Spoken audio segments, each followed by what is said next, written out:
Hello and welcome back to Adventuring Academy. My name is Brennan Lee Mulligan. I'm here today with someone oh so very special to my heart. You may know him from Hit the Road, a champion of Actually, a fellow staff member of the Wayfinder Experience, my dearest and nearest childhood friend, Nick Marini. Yo. Super stoked to be here, man. It's so awesome to have you. Dude, many times on the podcast thus far, I have made semi-mythical reference to the 10-year-long homebrew campaign. I've been running 3.5 since I was 21 years old. Nick is a PC in that campaign. Hassan, I'll be done, baby. Sky Knight of Yashad, Arch Rebel, and Son of the Storm. You're looking at him right here. There we go. Nick, so happy to have you. Dude. I'm so happy to be here. Hell yeah. So, we were talking the other day, and I mentioned that I think it's interesting how I joined that campaign. Yes. A near miss. One of those weird sliding door, alternate universe, different path.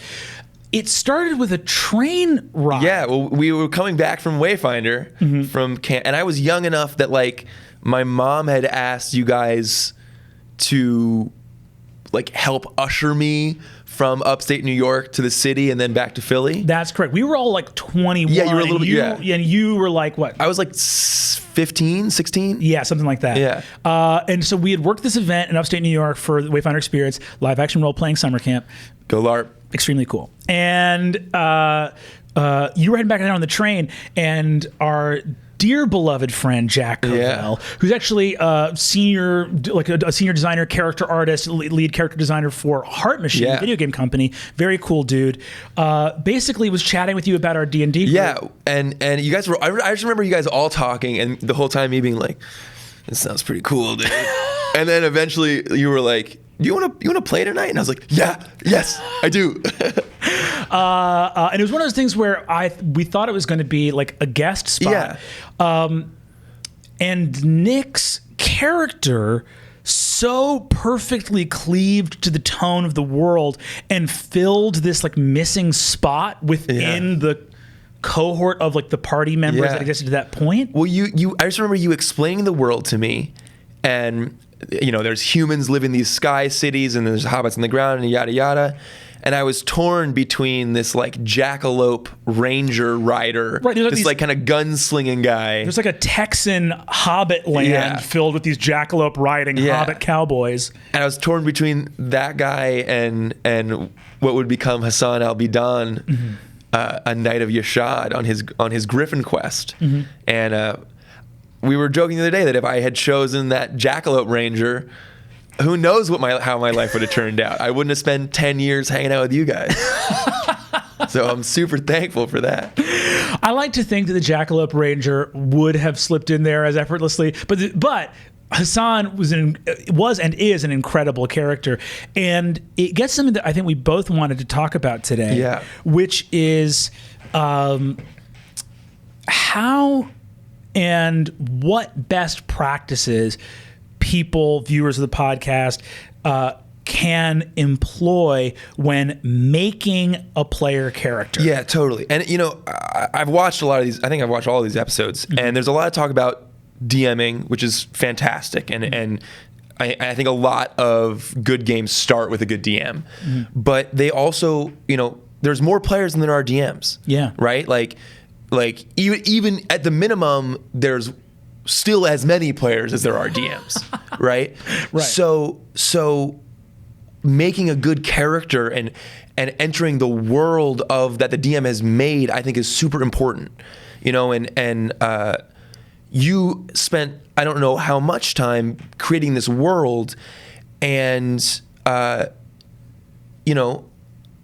world where people have to can fly, and where like there's sky ships and there's sky cities, and so you described Yashad to me and as this kind of really interesting mix between kind of Middle Eastern influence and Spartan influence, and it just this really cool sounding city, and so I think that some people when they're playing D&D, they have this idea for this character they want to make, And that's awesome, and you should do that. But also sometimes let the story that is being told to you dictate who you want to be in that story. Right. I think this is something that's very, very common. I had this recently where I was running a little sort of side home game thing, and some of the people that I was inviting like made characters ahead of time before we had done world background. Yeah. Which I will say, that's not wrong of them to do. That's extremely common. But I was taken aback because to me, in my head, I'm like, how do you make a character and not know the world? Exactly. And we come from a LARPing background, and I act, and so the world in which you exist is integral to who you are.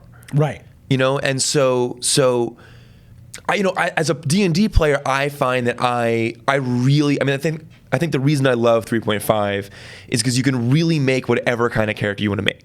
Jack can make a brilliant energy wagon, and you can do that. It's insane, but I love it.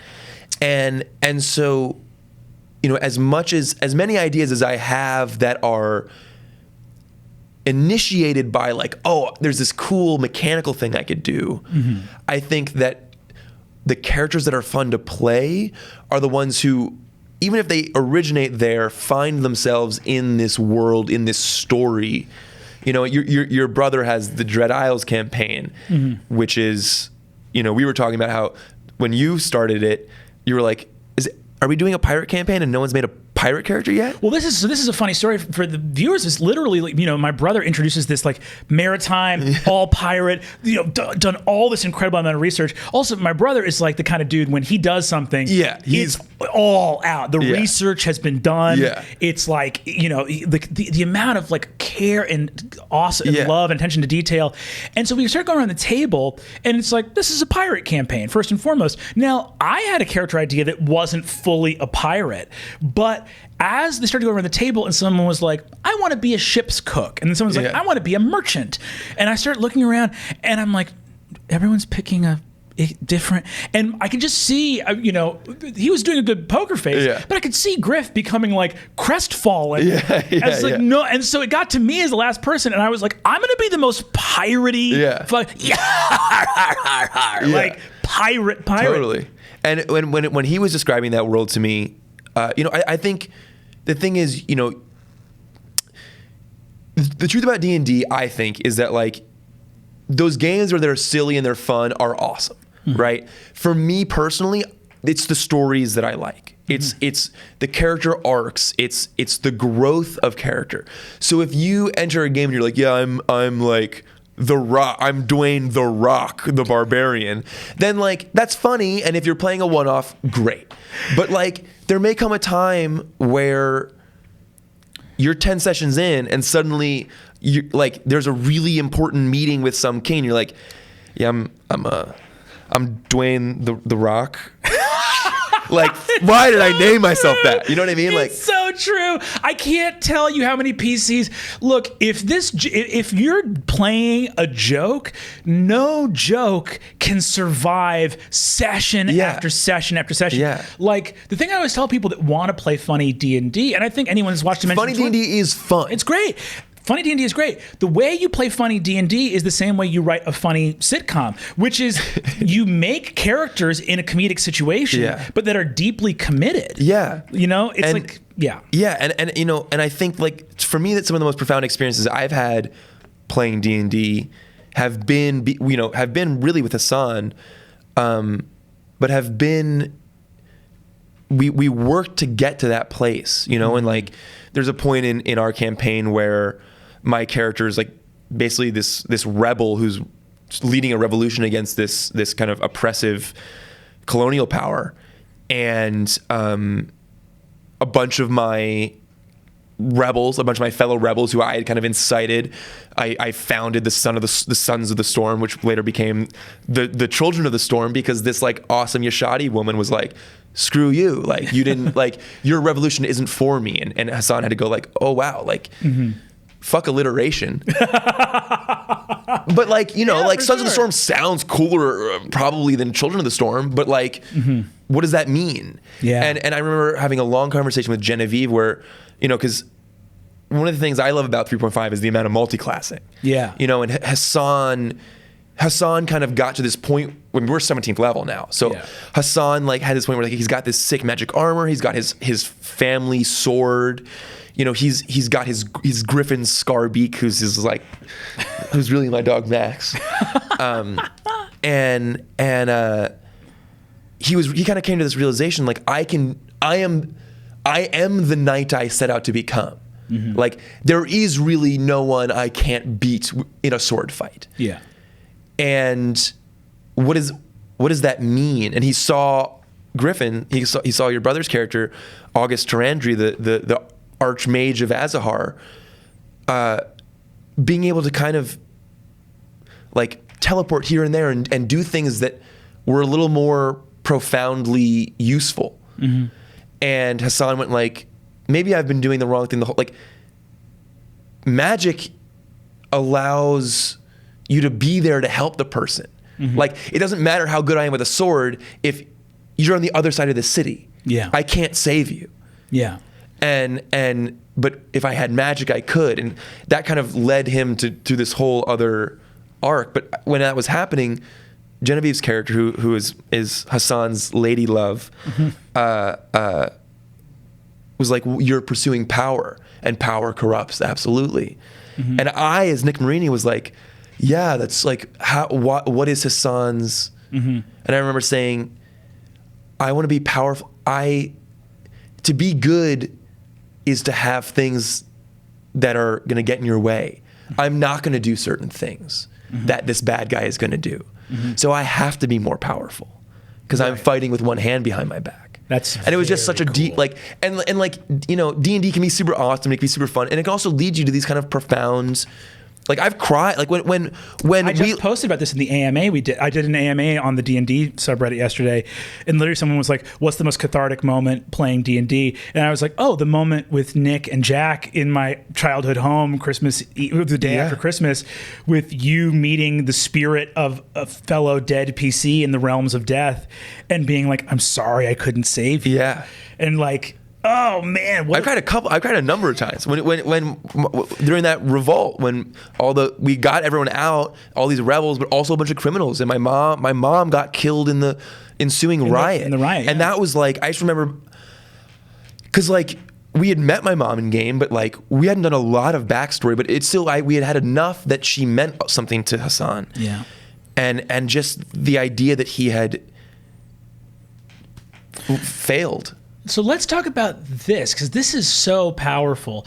Like, even just us sharing these little snippets of the past 10 years of our lives. Yeah. For people watching at home, you have a background in acting. For someone that doesn't have that, what are the tools that you use to make a D&D character that doesn't feel like a weird sort of shell that got dropped in the middle? What tools are you using? So I think there's multiple ways you can approach it. I think, you know, you can have a really cool idea for a character and find how that character works, you know, like game mechanic wise. Yeah. Or you can find a really cool game mechanic and build a really cool character off of that. So like for your brother's Dread Isle campaign, I have two characters, and one of them is Gwalchwyn Cardiff, and he's from this kind of Welsh area that like they fought the Fae sometime in their past, and there was some pact made where like the Fae don't use magic and these people don't use metal. And so I had always thought that place was cool, but like my first character I made for his campaign wasn't from that place. And then I was reading a Dragon magazine and I stumbled upon the Shea Scholar variant. I'm super into variants. I'm notorious for making characters who like so a ranger who does just push our glasses up the who like nose. Literally has no abilities that appear in the PHB, but like is a ranger. Like that's my jam. But it's a variant. It's a druid variant where you're like actually a nerdy academic who like delved too deep, and the Fae were like, we're gonna turn you into a druid with our magic, and like they send a crazy animal companion that like isn't nice, isn't like your homie. It's just like, I'm here now. And you're like, oh, what is this crazy bird doing? And so like mechanically, I thought that was a really fun idea. Mechanically, I thought the idea of like a druid who is a scholar who like researched this is cool. And so that led me to make this character that led me down that path, which I think, so I think if you're having trouble creating a cool character, look at how you want to play and look at like what, like I usually, at least when I was younger, would always play like sword guys. Yeah. I was always like, I was either sword guy or like a little halfling rogue with a crossbow. Like that was it really. And when we played one of our spin-offs, one of our gnome spin-off, I was like, I always play that. It's like, I want to play something totally different. And, DMs, I do think you can tell your players what you're looking for. And because, they often say like creativity, if you don't have limitations, if you don't have limitations, sometimes there's like, I could do anything, so like I don't know what I should do. Whereas if you go like, we're doing a heist campaign, and so like in the spirit of a heist, let's have like the hacker, the face, the like pickpocket. That actually is great advice for DMs. Is your players want freedom, but they will never resent a prompt. If you go to them and say, I'm doing a campaign, don't just make any character. Make a character who would be guarding this caravan headed to this city for this thing. I've never met a player who would balk at that, because honestly, it's so helpful and freeing when you've got directionality, when you've got like... And here's the thing too, guys, ladies, whoever, if the DM is given a prompt and it doesn't speak to you, and you had this idea and you want to go for it, by all means do, but also understand that you're in a group. And if your character if you didn't invest your character in this world, then you're, as a player, going to start to feel uninvested. You're going to feel like, these characters have good reasons and I'm kind of like, why am I here? Like, so I think the truth is that you want to get invested. To go back to something you said earlier that I really loved, it actually something you were talking about as an actor of like, how can I invest in a role unless it's integrated into the world? Having studied the other side of that coin, I went to school for screenwriting. Robert McKee, there's a great passage in Story where it sort of is like plot versus character, and immediately goes like, that is a false dichotomy. What is a character without a plot? What is a plot without a character? These two things that are represented as being different are impossibly intertwined. If you're describing a character, you need to be describing their motivations and actions, which gives you plot. And if you're describing plot, what the fuck is your plot without people? And you don't get motivated from nothing. You get motivated from the environment you're in. And so that's why honestly for me, when I DM, I actually really love mechanics, because I feel like mechanics give you an insight into, like if you've presented me with a world, where there are sky cities, then like having a flying mount is going to be sick. Like that's only going to be super empowering. It's like, it's not metagamey. It's being like, obviously if you're a knight in a world where there are sky cities, you want your mount to be able to fly. Like if we're going to be in a maritime campaign, like having a swim speed is going to be sick. And I think that's true on a mechanical level, and I think it also happens on a narrative level. And what's interesting to think about too is the idea of, to the extent that you can, whether you're playing remotely on Roll20 or you're playing in person, I think doing session zeros, I think honestly doing a world background session where people come up with their characters together, because what's interesting is it's not even as simple as I get the world background and I make a character that I think fits into that. It's actually, I make a character that fits into the world background in this rainbow with the other PCs, right? So like if you're doing a Lovecraft campaign, you're doing Call of Cthulhu, and people are going down the line, I think you owe it to yourself and the table to go like, okay, who's everybody being? Do we have the professor who's on the verge of madness? Do we have the like pure of heart, newspaper reporter who she's like trying to crack the case? Do we have like the shell shocked like World War I? Like you go, what's the genre we're in? How do we work together to kind of make this stained glass window, make this mosaic to bring this world to life? And the thing is, it's gonna be rewarding when you do that. You know, like it's you're gonna, because suddenly the world you're building, you're seeing it in all these other characters. You know, like with Aridane, you know, Jen always gives me flack for, you know, like, I had a fighter and you made a fighter character, and well, actually, you know, that's the other thing I think is, like, he's not a fighter, he's a paladin. Yeah, he's an atheist paladin whose focus comes from his love for his homeland. Yeah, you know, but anyway, you know, our characters are similar, but I am like the sword, she is the bow, you know, and there's enough difference that it actually fleshes out the world, because not every group is going to be like one cleric, one wizard, you know, but if you do have two clerics, like, having them be from different faiths is sick, because suddenly all your sessions are going to be like, well, like, actually, Paylor, you know, would say this, and like, there's a great element to, I'm going to go on a wild metaphor, stick with me. And I know that you know this parable, this is very Hassan speed as well. There's a great old Sufi parable about the 10 blind scholars and the elephant. And this idea of, I may have said this on the podcast before. I'm always afraid that I've said things on the podcast I don't think you have. But so this old parable, you know, golden city of Baghdad, there are 10 blind scholars, and an elephant is brought to their courtyard, and the assistants of the scholars bring them down to sort of, you know, introduce them to this elephant for the first time. It's the first time the scholars are meeting them, and sort of the scholars go out and start to touch the elephant to sort of see what it's like. And one of the scholars says, "Oh, brothers, an elephant is simply like a spear," and he's touching the tusk. And another one's like, "You're completely wrong, brother. An elephant is like a tree," and he's touching the leg. Another one's like, "You're both fools. The elephant is like a fan," and is holding the ear. And it's this great parable about the idea of your experience can be 100% accurate, and you're just not getting the full picture of the truth.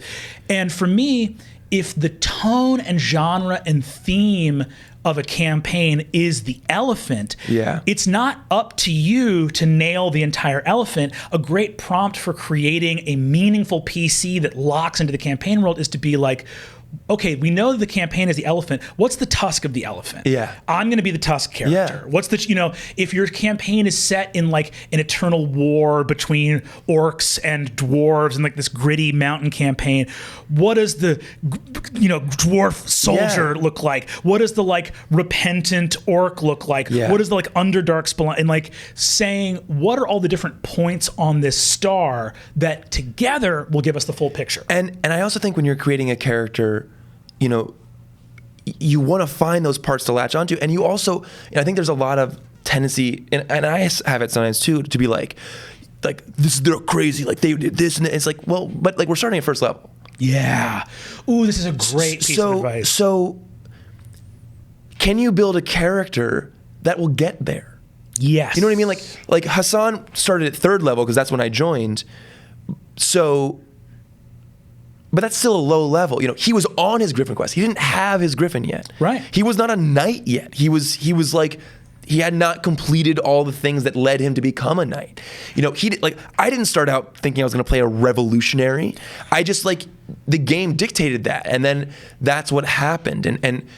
And so, you know, and I often have thought, like, well, like, Hassan kind of came in and like totally changed this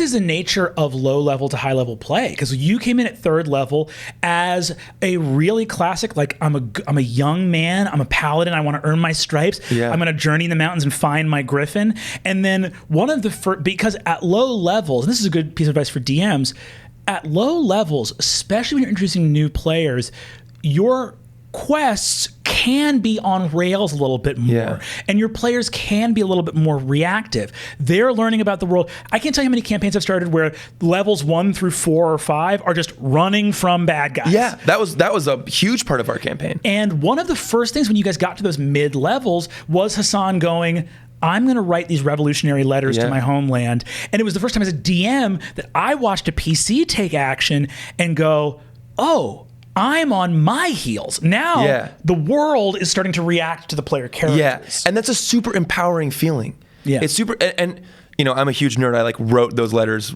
actually. And I'm also like, Hassan is writing an epic poem about their adventures, which I am also writing because I'm a huge nerd again.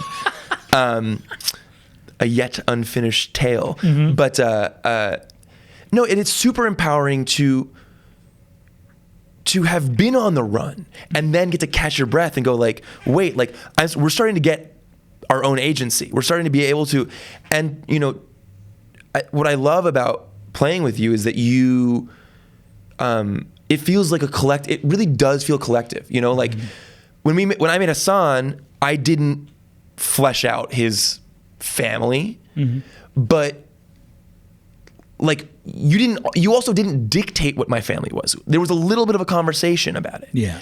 And I think as a player, you know, you have to be open to just listen, you know, because you describing my family and me just letting to listen and empathize with it was like, oh, cool. Like, yo, like it's good to be home. Yeah. You know, and it wasn't a thing that I had to have been like, well, actually, Brennan, like my mom's name is this. Like, you know what I mean? Like it is a give and take. It's a collective story. And I think you find that, you know, allowing me to influence it through these letters was such an empowering thing.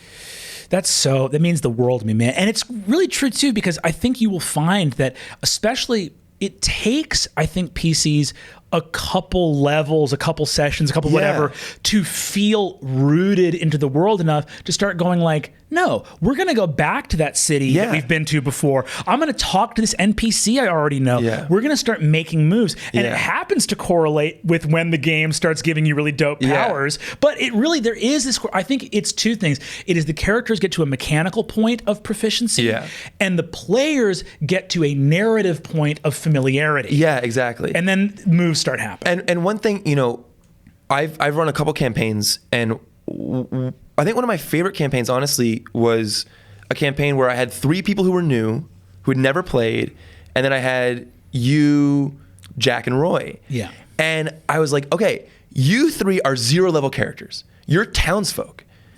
And you 3 are like sick first-level characters. Yeah. And what was so fun about it is, in reality, they're like, yo, Bren, like how do I is this my attack bonus? You know? Yeah. And in the game they're like, whoa, like how did you do that? You know, so it allowed the new players to, because you guys I knew could immerse quicker, and just because you're more comfortable, it allowed you to kind of lead them on this journey, and it took a lot of work off as me as a DM. I mean, I literally at one point, I think you were like, one of you guys was like, where did we come from? And I was like, where did you come from? And you were like, the Sword Mountains. I was like, yeah, the Sword Mountains, like sick. Like, and that was a very freeform game that I was just kind of running to introduce them to D&D. And then on the other hand, I have like my World of Darkness campaign where I literally have mapped out every single supernatural creature in New England, and most of the, like, I think every werewolf at this point has names. Like, it's like mind-numbing, the graphs I have. That's so cool. I love that. What would you say? Because like, obviously, I think there's a lot of good stuff in terms of covering, again, like the overall message of, you will find the game more rewarding the more your player character is meaningfully stitched into the fabric of the world. Totally. And I'd say reverse is true for DMs. In the same way that you want your PCs to ingest your world background and make characters that confirm and support it, you've got to see their narrative and make your dungeons and bad guys support that. Absolutely. Absolutely. Aridane would have been far less fulfilling if Hassan's revolutionary bend never materialized. I thought I was running a Pulp Sky Adventure campaign. Sorry about that. And then around 6th level, all my PCs said, yeah, about that Pulp Sky Adventure, what if we went dark, gritty revolution? And I was like, chill. Let's do it. Let's do it. Let's move along to audience questions if we can. First of all, we get all our audience questions from our Dropout exclusive Discord server. So sign up for Dropout. If you're watching this on Dropout, hello. If you're watching this on YouTube, you could have watched it 2 weeks earlier on Dropout. What were you thinking? This first rolled a bad initiative is what you did. Oh. Next time. This one's from Atlas. Is there anything PCs do that annoy DMs?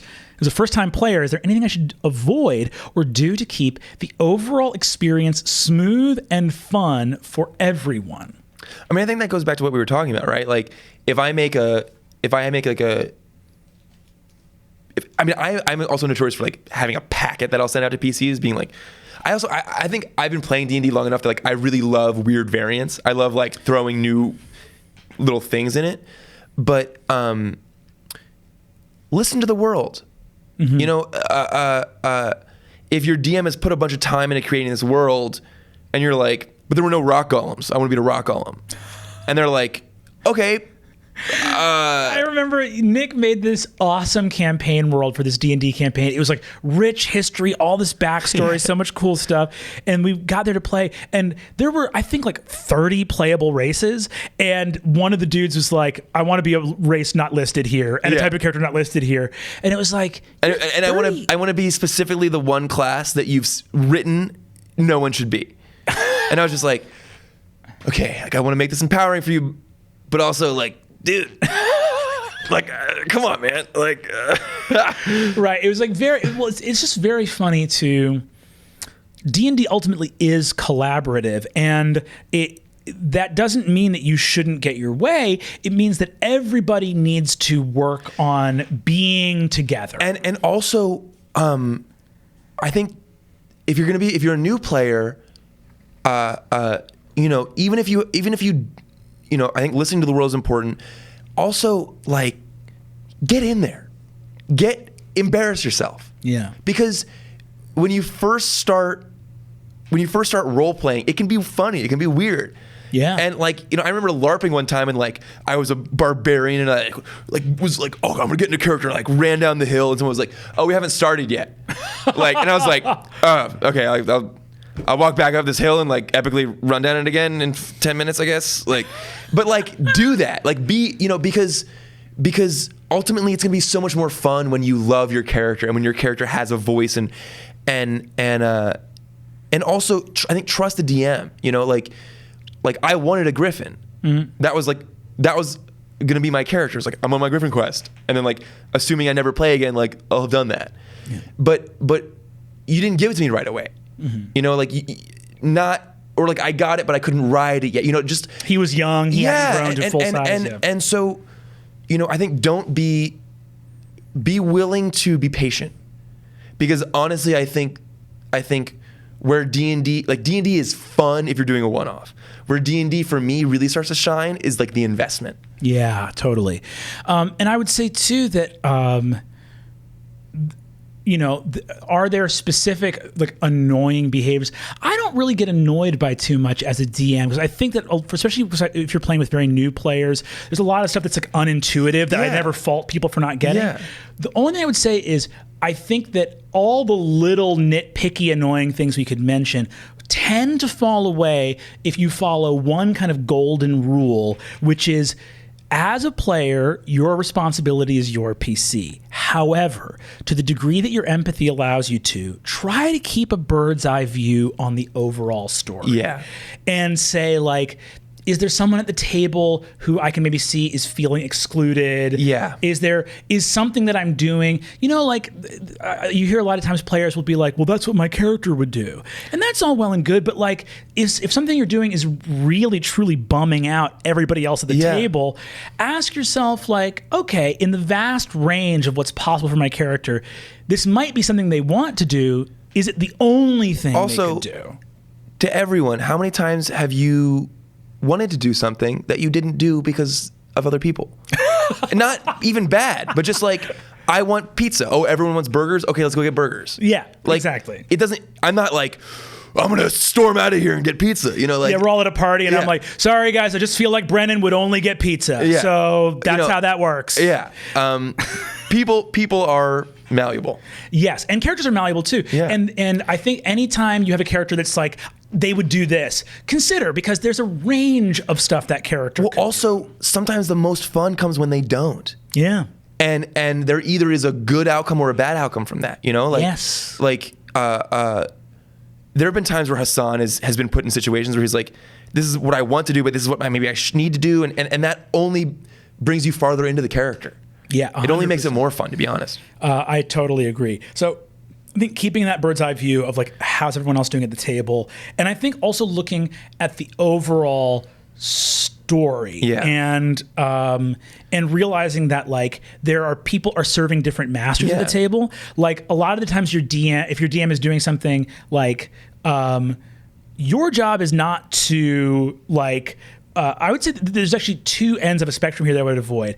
I never want my PCs to guess where I'm going towards and be like, we got to help Brennan get there. Like, fight if you want to fight. Yeah. If you don't assume that I know everything. Yeah, you didn't want Exonimus to punch and get killed. Like, for Exonimus to die in Everfrost. No, but the like shit happens. Yeah. So it's that became something epic as the story progressed because someone acted in an unexpected way and you roll with it. And I would say the flip side of that though is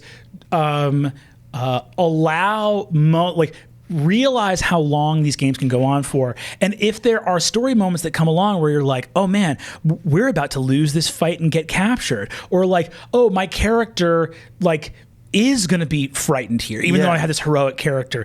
There are moments that you can go like, maybe this is not me doing my mechanic that I love or doing my most badass thing, but maybe that's not this moment in the story. Yeah. Absolutely. And also, don't make a character who can attack like 40 times. That's just practical knowledge. It's sick, but like rolling that many dice is like, everyone else is going to be like, dude, oh my God, man. I feel like Jen, I love you. Well, thankfully Jen now pre-rolls all her attacks. Yeah. But it's impressive. She goes through like, I want to say 8 sheets of paper per battle now. Insane. Wild. This one's from Immolator 1001. Thanks, Immolator. Oh yeah. Is it fair to kill a player? Well, let me say this. Never kill a player. Yeah. Only kill their characters. Is it fair to kill a player for a different player's choices? My Warlock player made a deal with a devil, parentheses, again. That's a real... Those Warlocks. That's a real womp for making a deal with the devil. Oh, brother.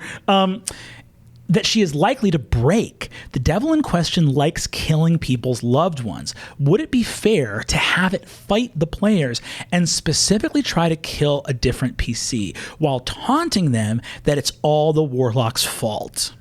So I think this is a great question. So we kind of experienced this in Aridane almost. Mm-hmm. When my character... the rest of the PCs thought had been returned. Yeah. But really it was an imposter and my character was still in prison. Yeah. And you had this whole kind of idea that this guy would come and kill and attack. Yeah. But all the PCs left my character alone.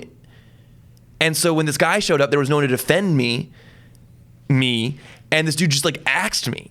Yeah. And the mood around the table was like, Brennan, are you kidding me, dude? Yeah. Like Jack, I think especially felt like betrayed almost. Yeah. And so, the good news about that was that was not real. And also you hadn't expected them to all go do this thing.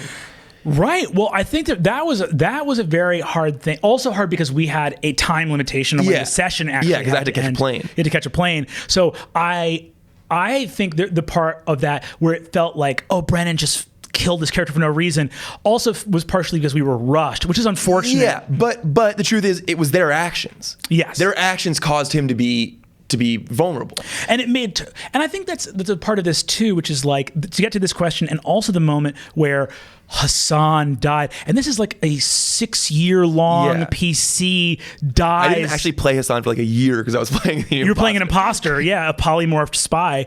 But there's this element there where, does it make sense that this Hassan dies in the story of the game?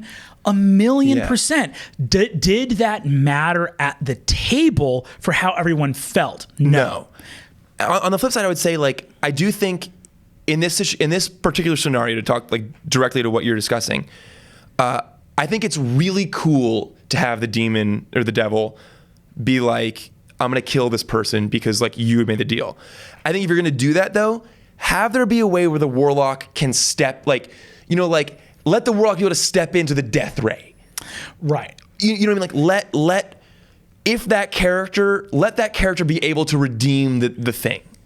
I think that's always what it is. And I think that the issue with player character death is to allow some agency somewhere. Even if the character can't avoid death anymore, give them last words. Yeah. Give them a way for the death to happen on their terms. Yeah. When Creecrack rolled like 5 natural 20s to sneak into a dungeon that was like way above his CR, he was on a mission. He knew he might die, and he was okay with that. But you gave agency for that death. Yeah, absolutely. And there was an element of that death that was like extremely narratively like the character was on a suicide mission. Yeah. He knew. But yeah, I think as long as you can make it, like I was thinking, like, if there's a monument to the character, you know, like you don't want them to like, well, I won't Game of Thrones spoilers, but you know, like, you don't want them to just get like randomly axed and just like, oh, wait, what? You're done. Unless that's the agreed upon tone of your campaign. If you're doing a Hackmaster dungeon crawl campaign and you've hashed that out, great. Look, the only thing that comes down to it is this. The rule books, the books of D&D are extremely uncharismatic. And if you in your head are playing a game at a table with your real human being friends and you are feeling the vibe like they're going to get sad, guess how much those rule books are going to help you deal with your sad friends? Fucking goose egg, my guy. Not at all. So that's not to say that death shouldn't happen. It has to happen for the game to matter. Yeah. And for the game to have stakes, but what I will say is this: for this instance here, let's talk about what the problem is. First of all, you have a friend who's playing this warlock who makes deals with devils, and they endanger their friends. No one should get mad at that warlock because that warlock is fictional. You can't get mad at a fictional character. If the person playing the warlock is kind of, as some players can do in certain games of D&D, if that player's clearly getting off on how fucked everyone else's characters are, everyone else is allowed to get mad at that. And I want to be clear what I mean. No one's allowed to get mad at a fictional warlock, but you're allowed to get mad at a friend who's playing what's supposed to be a collaborative game in a shitty way to fuck with. Like, you don't have to be like, no, don't have feelings. This is fictional. It's like, well, the characters are fictional, but your actions at a table while we're all taking time out of our Sunday to come have snacks and play, those are actually real. In the same way that if someone fucking steals money in a game of Monopoly, the money's fictional, you're still actually cheating. You know, so there's stuff there that's like I want to be very clear that we should treat the fiction like a game. Don't get so attached that you lose perspective. But if a friend is treating you poorly in a game or otherwise, that is legit to call into question. And I think that for this thing here, what Nick has great advice here, which is like, if you allow an opportunity for that warlock to do a selfless thing, you are giving that character a narrative out and that player a game route out, while simultaneously being like, there are consequences to this action. You then see that balance is so important. Like, there do have to be consequences. You can't make a deal with the devil and break it. But here's a way out. Because then what happens effectively, it's also a very funny thing, I think about, like, consequences are such an inherent part of these games that we play. I remember, working at Wayfinder, every summer we would have some little sword kid at LARP camp. I was a sword kid. I hear you. I was a scroll kid. I liked the magic system. A scroll kid. They're just. I go hard for necromancers though. There'd always be a kid who, in character development, would be like, I want to betray. And they'd be like, I want to betray all my teammates. And you're like, well, first of all, you're telling us all that. So that's a problem. But I was like, I would always say, like, sure, betray. And I remember this one summer game, this 12-year-old boy was playing like, I'm Shadow Wolf, Edgelord, Darkness Ranger. Game started, like 30 minutes in, he whacked a team with a sword and cut his leg off and was like, did his big betrayal. What happened in the next 15 seconds was a cleric we were all walking together in a huge pack. So the wounded guy just got immediately healed by a cleric, and every other soldier in the team hacked that guy to ribbons. And that kid started like crying and left game. It was like, everyone killed me right when I betrayed. And it was like, yeah, dog. Yeah. An excellent lesson in sociology for you at this young age. Yeah. Turns out, they did the thing that you did to them to you right away. Oh wow! And it's also like, I think you could go through maybe every culture in human history and see that traitors are maybe the most universally loathed person. Yeah, there's not really a culture that's like, yay, traitors. Yeah. But what was interesting about that was I think that you can see that often the proof is in the pudding. So like with this instance, like, you know, if you play a really selfish character because you think that's going to be fun, watch as everyone at the fucking table gets pissed. Yeah. Like, and I think that, like, you know, I think these sorts of things can be cool if you approach them in the right way. Yes. You know, like it can, if you allow your character to grow, you know, it's cool to have an opinion that changes. Yes. Right? Like that is like hopefully what every human is doing is growing. And so, you know, we're making heroes, but even heroes can be flawed. Yeah. But I think part of that heroic journey isn't like, I just got from level 6 to 7. Part of that journey is like, oh wow, like the way I was doing this thing was wrong. Yeah, there's a big difference, I think, between characters that are flawed, that have disagreements, and characters that are, I think, more like, I don't know what you'd call it, but like actively like naysaying. Trolls. Yeah, trolls. Yeah. We all know that there's trolls out there. Don't be a goddamn troll. Stay under the bridge. Stay under the bridge, you trolls. But again, I would say that the issue there is also about the tone and genre of the game. Absolutely. I think if you're all playing a game of Vampire the Masquerade, characters... Well, no, there's no heartbeat. Characters betraying each other is the nature of the game. No one can actually even get mad. But in a game of D&D, where it's like, oh, we all are heroes except for Kevin, who is trolling us all. Yeah, that's where you get into disalignment. Yeah, and you know, and I think that's an important thing, right? Is like know the game you're playing. Yeah, and I think like even if you're DMing, know the game you're playing, right? Like when I'm DMing our White Wolf game, I will tell certain people things in a different rooms. Yeah. Or I'll text, like we had a session with Griff and Connor where Griff, I was like, there are certain words I just like you can, when you're talking to him, you just don't say those words. And watching Connor's face go like, wait, like am I not? I was like, yeah, like you can't hear that. Like your trauma is blocking that, and suddenly it like allowing those mysteries. Because I do think, I think one of the things I love about D&D is like the cooperative nature, but I also find that sometimes it can get in the way. You know, like you know, like you make a check and it's like this is what you know, and something that's like cool, we all know that, and it's like well, yeah, they know that actually, like you all don't know that.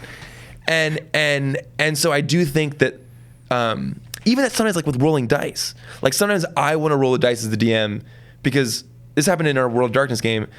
They botched a roll to like go meet up with some people.